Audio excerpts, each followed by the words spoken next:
بسم الله والصلاة والسلام على رسول الله سيدنا محمد عليه الصلاة والسلام. ازيكم عاملين ايه؟ يا رب تكونوا دايما بخير. طبعا شايفين منظر المطبخ عامل ازاي. طبعا في الشتا ده والسقعة من الصعب جدا ان احنا بنعمل المطبخ، ولكن كده بنقوم ونشد حالنا كده، بنبدأ طبعا ان احنا نشتغل وبنعمل كل اللي ورانا. تمام،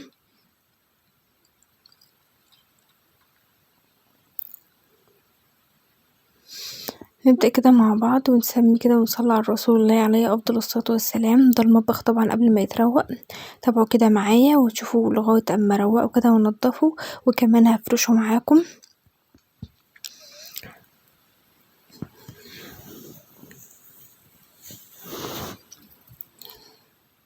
عايزين نشجع بعض كده على الترويق. طبعا العيلة يعني وكده هي أحلى حاجة في الحياة، و يعني عايزة اقولكم يعني ان احنا بنعمل كل حاجة عشان خاطرهم، ووقفتك في المطبخ وتعبك ده كله في ميزان حسناتك، فما تمليش وما تتعبيش. هو روتين يومي كل يوم بنعمله، بس ده لازم وضروري. فبدأت كده معاكم كده نبدأ بقى بنشاط بقى وحيوية كده، نسمي ونصلي على رسول الله عليه أفضل الصلاة والسلام. مسحت الكرسي كده اللي هو كان على ايدي اليمين أول حاجة، وطبعا لميت الغسيل حطيته في السبت، مسكت الغسالة مسحتها، وهبدأ كده طبعا على الرخامة زي ما انتوا شايفين. هبدأ اغسل بقى كل الحاجات اللي عليها كده. دي الصفاية اللي انا كنت بصفي فيها الاطباق، كانت مليانة اطباق كده في الاول زي ما انتوا شايفين. ببدأ اوزع الاطباق دي كل حاجة في مكانها في الرشاقة بتاعتها، وبعدين بقوم غسلاها. تمام كده. وطبعا برضو هغسل صفاية المعالق وهغسل الكتل، وشيلت الازاز اللي كانت على الحوض. مش هخلي حاجة ان شاء الله على الحوض الا لما انا اشيلها.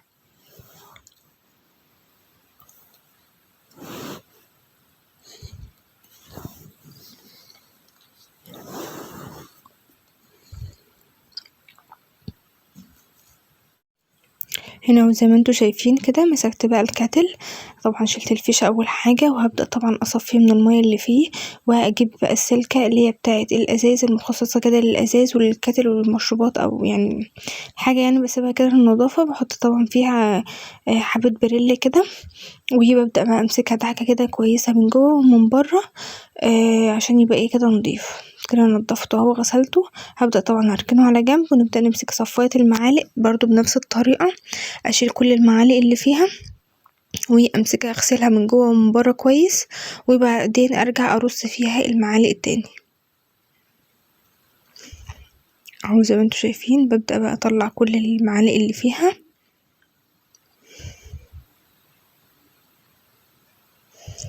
واحدة كده واحدة واحدة كده مع بعض، والدنيا سهلة وبسيطة، وكل حاجة بتتنضف وكل حاجة بتتروق. مفيش حاجة بتفضل يعني، كل يوم بنروق نفس الترويق، كل يوم ننضف. فعادي يعني، استعينوا كده بالله بس كده، وان شاء الله كل حاجة بتتعمل وبتخلص. هبدأ كده طبعا، كنت طبعا قايله لكم ان انا فوق كده ببقى حاطه طبعا طقم التوزيع، طبعا عشان مقعدش اعمل بقى على الحوض طقم توزيع وطقم سكاكين ومعالق وشوك وكده. فهي دي الم فيها كل الحاجات مع بعض وخلاص. فوق بحط اللي هي الكبيرة، بحط طقم التوزيع، وعلى اليمين بحط السكاكين، على الشمال بحط المعالق والشوك الكبيرة، وفي النص بحط المعالق والشوك الصغيرة.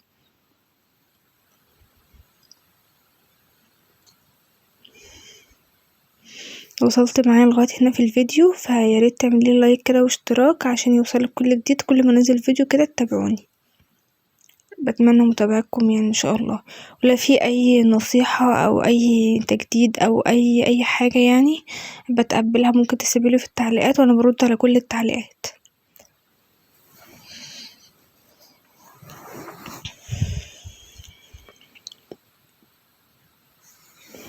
تمام كده زي ما انتوا شايفين. هبدأ بقى احط المعالق كلها في مكانها، وبرضو هركنها برضو على جنب، وهشيل برضو الصواني دي برضو من على الرخامة كده. انا فضيت الرخامة كلها، بمسكها بقى اغسلها غسلة كده تمام، وعلى طول تمام التمام دي في بقي بسبب مشا والدب بتاعت العيال. تمام التمام، بقت تمام التمام. بس مسكتها غسلتها غسلة كويسة، وطبعا شطفتها بالمية، وبعد كده برجع انشفها تنشيفة تمام كده، تمام التمام برضو. ولما تنشف كويس ببدأ طبعا ارص عليها الحاجات بقى اللي كانت عليها كده رصة حلوة. حطيت الصواني وحطيت الكاتل جنب الفيشة هنا زي ما بقولكم، وحطيت المعالق، وهحط برضو صفايات الاطباق، مبعرفش استغنى عنها لان زي ما قلتلكم ان المطبخ بتاعي مقفول من تحت فمفيهوش تهوية، فمينفعش ان انا احط الاطباق على طول وهي مبلولة اقوم حطها في المطبخ طبعا تكمكم او اي حاجة من دي، فلازم اصفي الاطباق كويس اوي برا، وبعد كده ابدأ ان انا احطها في المطبخ. نبدأ بقى في الحتة التانية بتاعة الرخامة، كان عليها طبعا برضو حاجات مغسولة اللي هي الطاسات وكده، حطيتها مكانها. بمسك بقى بتاعة البهارات برضو بقفلها كويس، كل اللي في البهارات بقفله كويس، وامسكها بقى ادعكها كل واحدة دعكة جامدة كده، واشطفها واقوم حطاها مكانها. وبشطف برضو بتاعة البهارات نفسها اللي هي الحامل بتاع البهارات نفسه بشطفه، وبقى فضيت الحتة دي بمسكها ادعكها دعكة كويسة برضو زي التانية بالصابون، واشطفها وامسحها وانشفها تنشيفة حلوة، وبعدين ارجع بقى احط فيها تاني حامل مش عارفة اسمه ده، المهم حامل البهارات يعني وكده، بقوم حاطاه تاني، وحاطه بتاعة الملح برضو ببقى غسلاها. ونبدأ بقى تاني في النص بقى في الحلة بتاعة الحوض كده. الديتول الحوض هبقى نفس الطريقة، بمسكه افضيه من كل اللي فيه الاول، يعني لو كان عندي مواعين هبدأ ان انا اغسلها واحطها تتصفى. الازايز مسكتها غسلتها برضو بالبتاعة بتاعت اللي هي مش عارفة السلكة دي ولا البتاعة دي، واحد بيخش مش عارفة اسامي اي حاجة، المهم بيشتغل وخلاص.